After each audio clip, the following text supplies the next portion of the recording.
A função que o Estado desempenha em nossa sociedade sofreu inúmeras transformações ao passar do tempo. No século XVIII e XIX, seu principal objetivo era a segurança pública e a defesa externa em caso de ataque inimigo. Entretanto, com o aprofundamento e a expansão da democracia, as responsabilidades do Estado se diversificaram. Atualmente, é comum se afirmar que a função do Estado é promover o bem-estar da sociedade. Para tanto, ele necessita desenvolver uma série de ações e atuar diretamente em áreas diferentes, tais como saúde, educação e meio ambiente. E quando um problema se torna público? Um problema se torna público quando os atores políticos o consideram um problema, uma situação inadequada, que seja relevante para a coletividade de uma comunidade ou Estado. Para atingir resultados em diversas áreas e promover o bem-estar da sociedade, os governos se utilizam das políticas públicas, que podem ser definidas da seguinte forma: políticas distributivas, capacidade de desagregação dos recursos, que podem ser dispensados de forma atomizada, podendo envolver indivíduos e não necessariamente grupos, sem obediência a qualquer critério mais universalista. Políticas regulatórias envolvem decisões de caráter mais geral, que não afetam apenas alguns indivíduos, mas grupos, assim como redistributivas. Políticas constitutivas definem as regras mais gerais dos sistemas políticos, como regras da disputa política e a elaboração de PP. Para criar uma política pública, precisamos passar por 4 fases, sendo elas: agenda, formulação, implementação e monitoramento e avaliação. A formação da agenda pode se dar tanto por iniciativa governamental quanto por iniciativa não governamental. Para a formação da agenda, são determinados aspectos que devem ser considerados, tais como relação custo-benefício, análise social, viabilidade orçamentária e relevância política. O primeiro passo para a formulação da política pública é escolher a alternativa possível para solucionar o problema. Neste momento, o governo considera todas as perspectivas possíveis: política, social, econômica, pragmática e etc. A depender do contexto social, político e econômico, a formulação de uma política pública pode ser lenta, rápida, reformulada ou até mesmo abandonada. Por se tratar de uma formulação teórica, a fase de formulação pode adentrar na fase de implementação, objetivando uma adaptação a problemas práticos. Já a implementação de uma política pública consiste em planejar, estruturar a máquina pública e provisionar todos os insumos necessários à execução. Essa fase é regularmente influenciada por problemas de implementação e por aspectos sociais, econômicos e políticos. Decidir o momento para a implementação de uma política pública exige muito dos atores políticos, pois é fundamental identificar a janela de oportunidade para que se tenha sucesso. E por fim, o objetivo da fase de monitoramento e avaliação é aferir a execução da política pública, de forma a possibilitar a confirmação da política, correção da implementação ou cancelamento. Ela elenca 4 razões para a ocorrência da avaliação. Pode ser utilizada para fundamentar uma justificativa ou satisfação perante a sociedade, satisfazer exigências institucionais que exigem a análise da política pública, serve como elemento fundamentador de uma decisão estratégica da política pública e para possibilitar o aprendizado por parte dos gestores, que saberão os impactos da política pública implementada.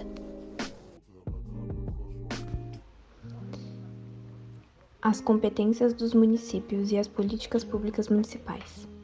Políticas públicas são tudo aquilo que os governos escolhem ou não fazer e, dessa forma, impactam direto a vida dos cidadãos. Um dos maiores desafios para as políticas públicas é a definição clara de separar o que fica a cargo das cidades ou dos governos estaduais. E isso fica muito claro, especialmente no período eleitoral, em que vemos promessas municipais que não são de responsabilidade dos prefeitos. As competências dos municípios estão definidas no artigo 30 da Constituição Federal, podendo ser agrupadas em legislativa, tributária, financeira, administrativa e políticas públicas municipais. No Legislativo, esta competência está prevista no artigo 30, incisos 1 e 2, sendo próprio do município legislar sobre assuntos de interesse local, além de suplementar a legislação federal e estadual no que couber. No tributário, a competência não diz respeito apenas a elaborar e aprovar a legislação específica, mas principalmente a arrecadar os impostos e taxas de contribuição, como IPTU, entre outros.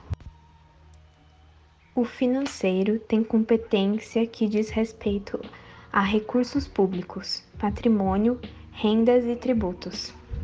Mas a aplicação desses recursos exige sua previsão, que é feita pelo processo orçamentário. No administrativo, o município administra de forma autônoma os seus bens e serviços.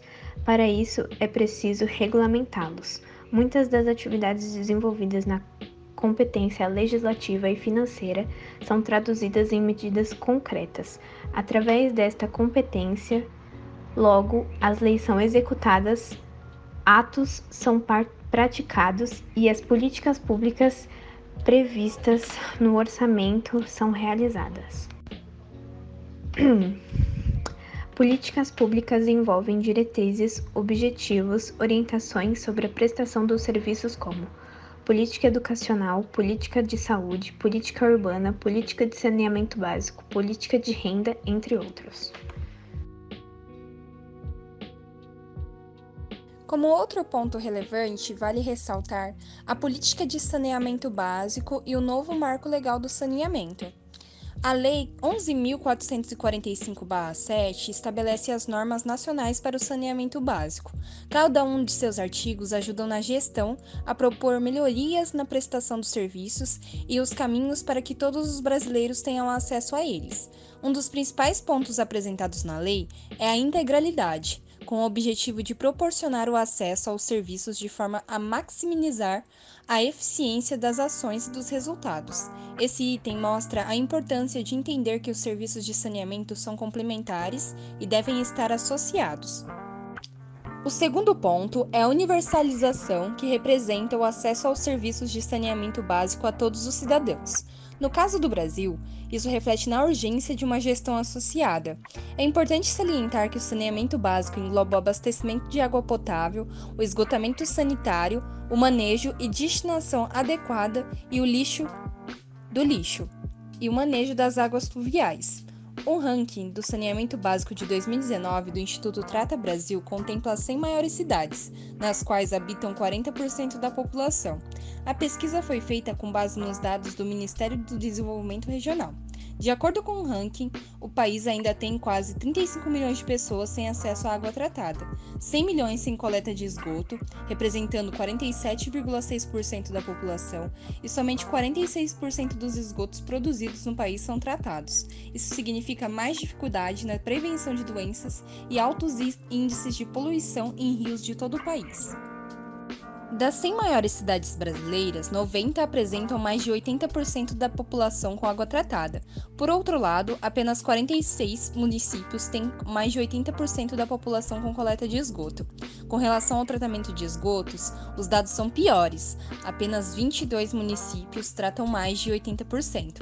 Mais de 80% dessas grandes cidades têm perda de água potável nos sistemas de distribuição, superiores a 30%, o que indica um grande desafio a ser vencido no setor. O mesmo levantamento mostra que os avanços no período de 2011 a 2017 foram pequenos. É possível também identificar uma queda geral nos investimentos, enquanto a concentração de recursos nas 100 maiores cidades se mantém. Mais de 50% dos investimentos estão concentrados nessas cidades. Dos 100 municípios, apenas 9 têm níveis de perdas de faturamento total menores ou iguais a 15%, valor usado como parâmetro ideal. Em quase 70% das cidades do estudo, esse valor chega a ser superior a 30%. O Brasil tem enfrentado grandes desafios para garantir o acesso da população aos serviços de água e esgotamento sanitário. Para que uma parte expressiva da população possa ter acesso a esses serviços, Uma das soluções é os municípios firmarem parcerias com empresas privadas que operem nesse setor. Para se ter uma ideia, os investimentos em saneamento nos últimos anos foram entre 10 bilhões e 12 bilhões por ano. Se o país continuar investindo no setor nesse ritmo, o Brasil não terá sucesso no cumprimento da meta do plano de universalização do sistema até 2033, conforme estabelecido no Plano Nacional de Saneamento Básico. Com os investimentos atuais, só veremos o país chegar à universalização após 2050, com cerca de 20 anos de atraso. Ou seja, o setor precisa de um aporte robusto e constantes investimentos para se desenvolver, e dessa forma beneficiar o país com mais saúde, prevenção ambiental, desenvolvimento social e geração de empregos. O novo Marco Legal do Saneamento. Com a aprovação da Lei nº 14.026/2020, que atualiza o Marco Legal do Saneamento Básico, a relação regulatória entre o ANA e o setor de saneamento atingirá um novo patamar, já que a Agência Nacional de Águas e Saneamento Básico passará a editar normas de referência. Essas regras, de caráter geral, deverão ser levadas em consideração pelas agências reguladoras de saneamentos infranacionais, municipais, intermunicipais, distrital e estaduais, em sua atuação regulatória. A ANA terá o papel de emitir normas de referência sobre padrões de qualidade e eficiência na prestação, na manutenção e operação dos sistemas de saneamento básico, regulação tarifária dos serviços públicos de saneamento básico, padronização dos instrumentos negociais de prestação de serviços públicos de saneamento básico firmados entre o titular do serviço público e o delegatório, metas de universalização dos serviços públicos de saneamento básico, critérios para a contabilidade regulatória, redução progressiva e controles de perda de água, metodologia de cálculo e indenização devidas em razão dos investimentos realizados e ainda não amortizados ou depreciados, governanças das entidades reguladoras, reuso dos efluentes sanitários tratados em conformidade com as normas ambientais e de saúde pública, parâmetros para determinação da caducidade na prestação dos serviços públicos de saneamento básico, normas e metas de substituição do sistema unitário pelo sistema separador absoluto de tratamento de efluentes, sistemas de avaliação do cumprimento de metas de ampliação e universalização de cobertura de serviços públicos de saneamento básico. Outra mudança trazida pelo novo saneamento é que a ANA passará a emitir normas de referência relacionadas ao manejo de resíduos sólidos e à drenagem de águas fluviais em cidades. As duas atividades integram o saneamento básico, assim como o abastecimento de água, a coleta e o tratamento de esgoto, pois a água é uma só. Assim, como já se faz no setor dos recursos hídricos, a Agência Nacional de Águas e Saneamento Básico ficará responsável por promover cursos e seminários voltados à capacitação dos atores envolvidos na regulação do setor de saneamento nas esferas municipais, intermunicipais, distritais e estaduais. Além disso, quando solicitada, a ANA terá a atribuição de realizar a medição e a arbitragem de conflitos entre o poder condescendente, o prestador de serviços de saneamento e a agência que regula tais serviços ser prestados.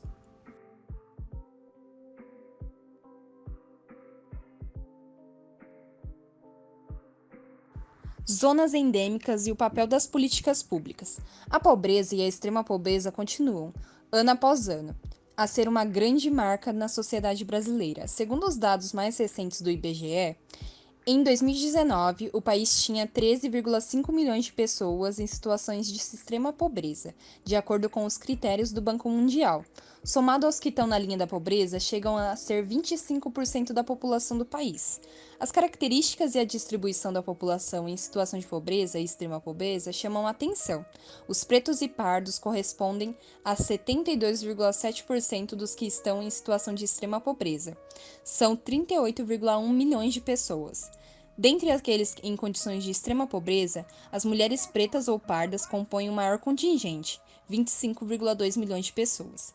Vale destacar que o rendimento domiciliar per capita médio de pretos ou pardos é metade do recebido pelos brancos. O retorno de doenças até então consideradas erradicadas no Brasil revela um panorama do profundo problema na saúde pública, as péssimas condições de saneamento básico em áreas pobres e a falta de informação no que diz respeito às medidas de prevenção. Desse modo, é importante analisar os fatores que contribuem para este retorno. e as soluções para uma nova e definitiva erradicação. É notória a relação da volta de doenças consideradas erradicadas, como malária e febre amarela, com a realidade da desigualdade social do Brasil. Populações que vivem em áreas mais pobres, próximas a regiões endêmicas, que não possuem sistemas eficientes de saneamento básico, contribuem para o desenvolvimento dos mosquitos vetores e a falta de investimento nos hospitais e pronto-socorros do SUS, Sistema Único de Saúde, que são completamente despreparados para receber grandes contingentes de pessoas com sintomas das doenças. Mostram como isso se torna um problema social, uma vez que sem prevenção ou sistema adequado para o tratamento, a taxa de mortalidade tende a crescer. Além disso, é importante notar que a falta de investimentos no que diz respeito à criação de vacinas para se adequar aos micro-organismos, cada vez mais resistentes aos antígenos, gera um problema ainda maior, pois a demanda aumenta cada vez mais que surgem novos casos. Apesar de o Brasil ser considerado líder na criação e desenvolvimento de vacinas, exportando para mais de 70 países, tendo a Fundação Oswaldo Cruz, conhecida como Fiocruz, como principal centro desenvolvedor, a criação ainda não acompanha a demanda cada vez mais alta. Fica evidente, portanto, que não apenas o investimento no desenvolvimento das vacinas é importante, através da parceria já existente entre o Ministério da Saúde e as universidades como a Fiocruz, mas também o acesso das populações mais pobres ao saneamento básico adequado, oferecido pelo Ministério da Cidade, além da melhora na estrutura dos hospitais e postos de saúde para o tratamento daqueles que já estão doentes, são essenciais no combate a estas doenças. Somente assim será possível garantir que todo cidadão terá direito à saúde, conforme a Constituição de 1988.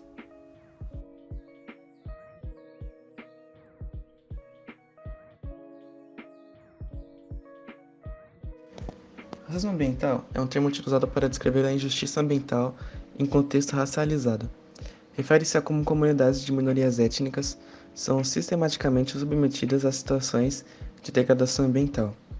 Em sentido mais amplo, descreve as relações ecológicas desiguais entre o norte e o sul global, associando-se ao colonialismo, ao neoliberalismo e à globalização.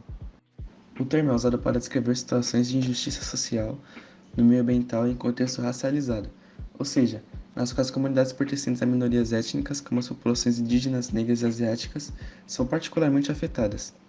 Situações de injustiça ambiental podem incluir a inacessibilidade a recursos naturais, como por exemplo ar limpo, água potável e outros benefícios ecológicos, a falta de saneamento básico, a exclusão da tomada de decisão sobre territórios tradicionais e recursos naturais locais, e também o sofrimento das mazelas das degradações ambientais, como inundações, queimadas, poluição, contaminação para extração de recursos naturais e industriais, exposição a resíduos tóxicos, ausência de saneamento básico e situação precária de moradia.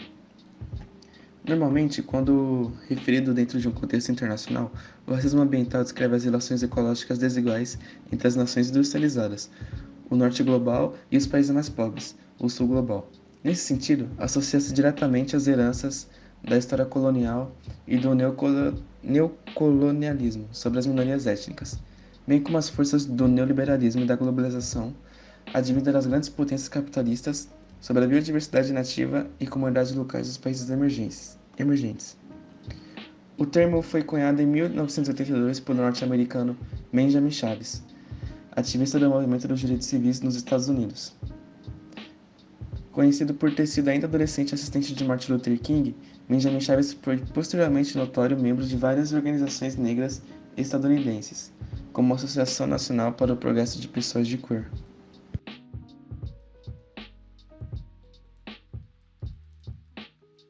A importância do SUS como política pública. O SUS é um dos grandes marcos e conquistas de direitos garantidos para toda a população brasileira. Isso porque, a partir da implementação desse sistema público, todos os brasileiros passaram a ter direito à saúde universal e gratuita, garantido na Constituição do Brasil.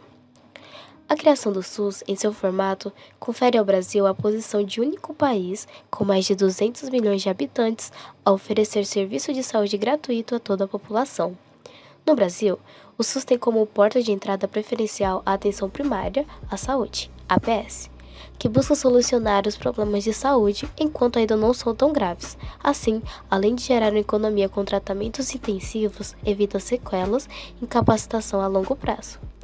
Esse sistema tem um caráter essencial, já que fornece diversos instrumentos e meios de assistência de saúde, a qualidade de vida a toda a população, mesmo nos lugares mais remotos e afastados, onde as instituições privadas não têm nenhum interesse em atender. O SUS pode oferecer seus serviços de amparo e cuidado para essas comunidades, bem como serviços mais amplos como de vigilância e pesquisa. Atualmente, temos mais de 40 mil unidades básicas de saúde espalhadas em todo o território nacional. O SUS contempla desde a aferição da qualidade de água até o fornecimento de medicamentos e realização de transplantes. Vigilância sanitária e epidemiológica. A vigilância sanitária atua no dia a dia de todos os brasileiros, fiscalizando a qualidade de diversos estabelecimentos e serviços, como restaurantes e o fornecimento de água.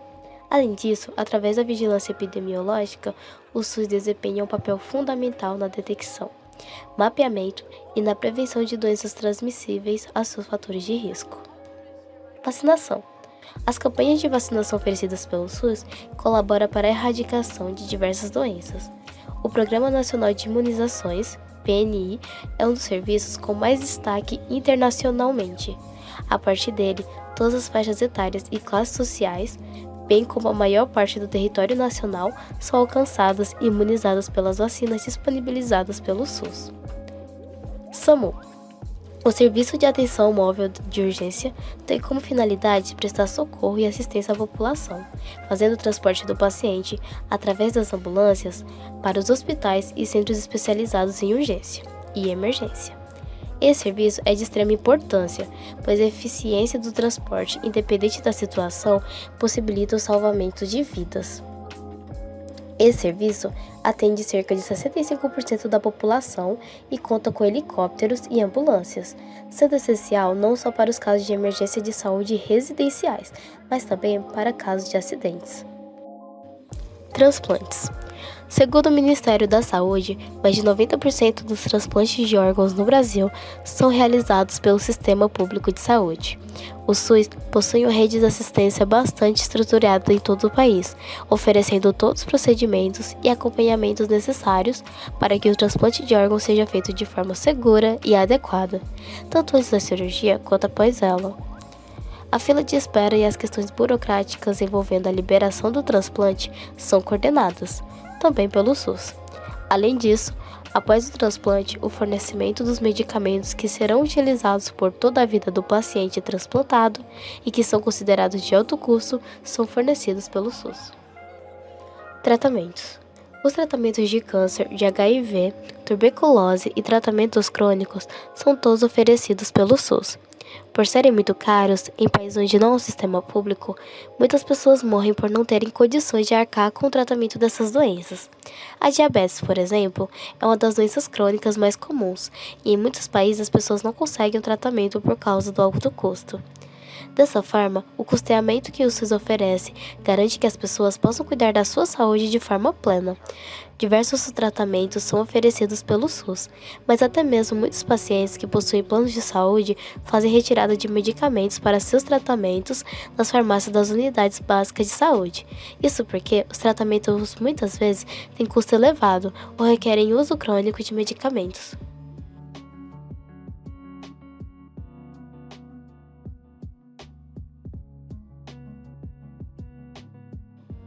O investimento precário nas escolas públicas.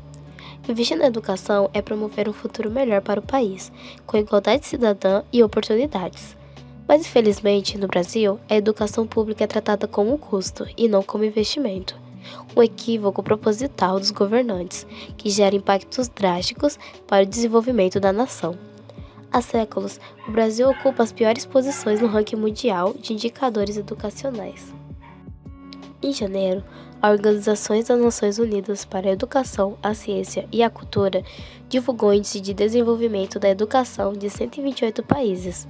O Brasil aparece na incômoda 88ª posição, perto de Honduras, Equador e Bolívia, e longe dos nossos vizinhos Argentina, Uruguai e Chile.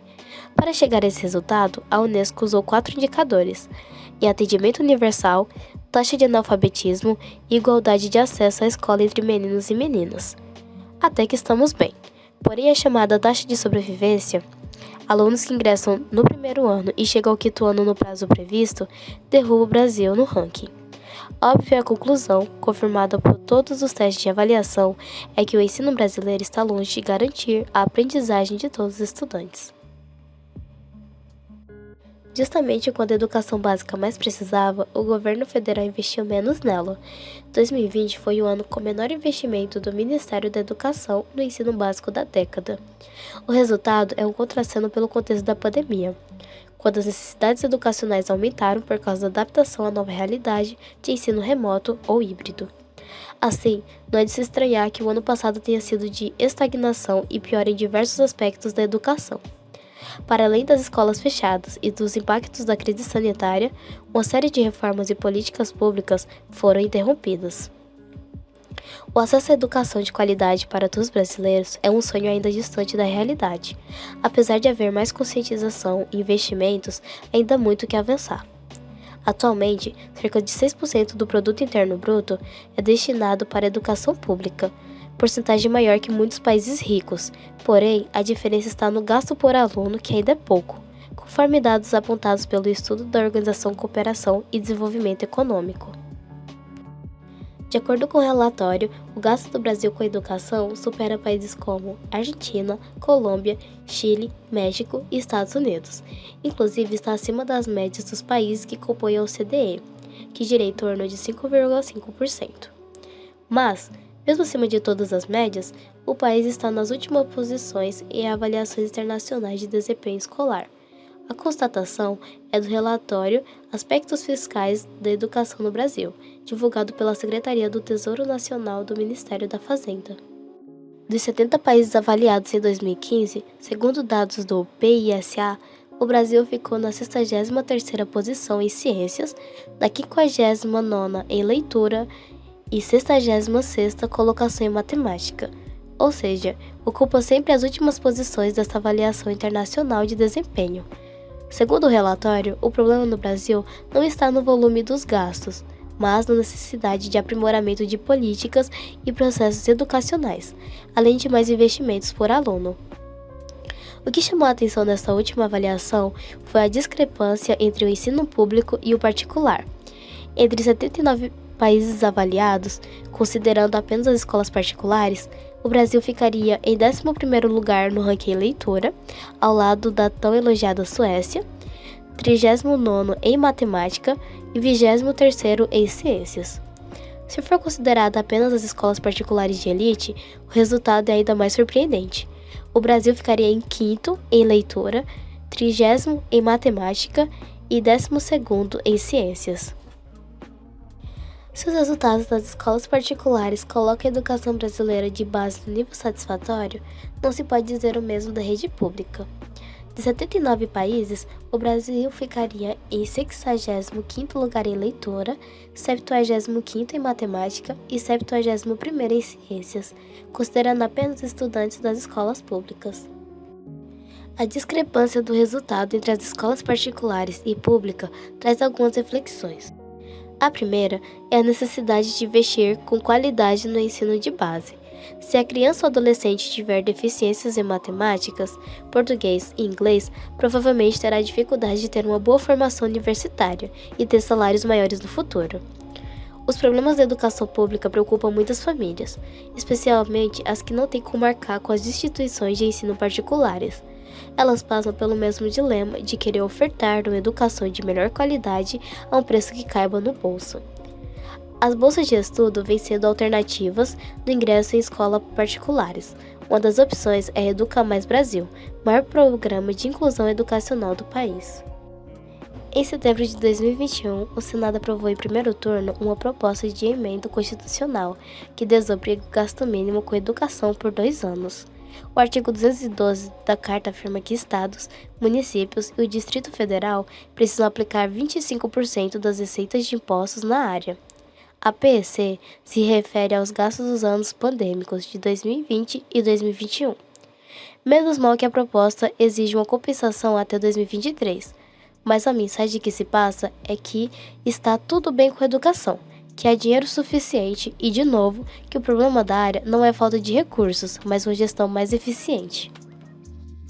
À primeira vista, parece coerente que se tenha gasto menos com a educação durante o período em que as escolas permaneceram fechadas por tanto tempo, pois o argumento não resiste a um exame detalhado das novas despesas que deveriam ter sido feitas.